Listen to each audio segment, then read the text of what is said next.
Hi guys, I'm still doing my ocular and nandito pa rin tayo sa Sonoma. Punta na tayo dito sa last house na pupunta natin. This is actually still being constructed, patapos pa lang siya. So this is the house and ang maganda dito, that is just the clubhouse. So it's just 1 block away from the clubhouse. Sobrang lapit niya. It's 150 square meters in lot area. The floor area is 191. 4 bedrooms, 3 toilet and bath, and 2 vehicle carport. And maganda dito, if you're looking for a house in Sonoma na gusto niya medyo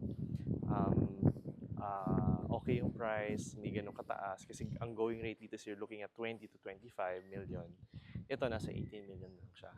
So tara, ikutin natin saglit lang. I'll just show you around. So this is the carport. So, 2 vehicle carport natin, kasya yan dyan. This will be the part of na may garden. And then, kitang-kita nyo, nakahook yung septic tank right now.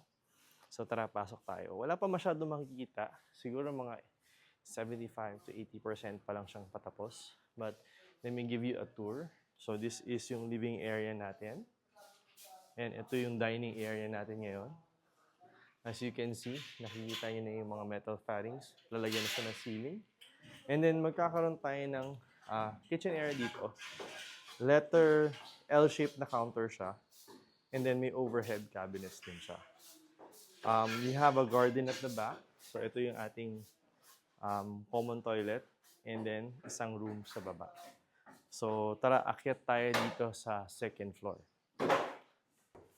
Yan, so tour tayo dito sa second floor. Pakita ko sa inyo. Yan, so ito na yung second floor natin. So you have a good size hallway. And then meron tayong bintana dyan.